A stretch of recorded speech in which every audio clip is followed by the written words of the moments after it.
ដឹកនាំប្រទេស47ឆ្នាំធ្វើឲ្យសម្ដេចតេជោស្គាល់ស្ទើរគ្រប់រសជាតិនៃបញ្ហារបស់ជាតិប្រជាជនបញ្ហាតំបន់និងអន្តរជាតិ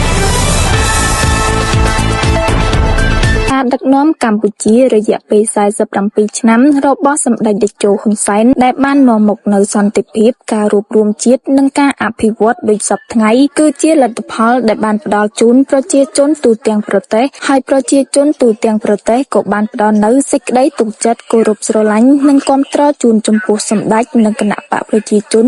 ចំពោះការដឹកនាំប្រទេសសម្ដេចតេជោហ៊ុនសែនប្រធានព្រឹទ្ធសភាយប់ថ្ងៃទី13មករាបានបង្ហោះសារបញ្ជាក់ពីខួប41ឆ្នាំចូលមកកាន់តំណែងនាយករដ្ឋមន្ត្រីរបស់ខ្ញុំ14មករា1985ដល់14មករា2026ដែលពេលនោះជានាយករដ្ឋមន្ត្រីដែលក្មេងជាងគេក្នុងពិភពលោកក្នុងវ័យ32ឆ្នាំបន្ទាប់ពីកាន់តំណែងជារដ្ឋមន្ត្រីក្រសួងការបរទេសខែមករាឆ្នាំ1979ក្នុងវ័យ27ឆ្នាំនិងជាឧបនាយករដ្ឋមន្ត្រីក្រសួងការបរទេសខែមិថុនាឆ្នាំ1981ក្នុងវ័យ29ឆ្នាំ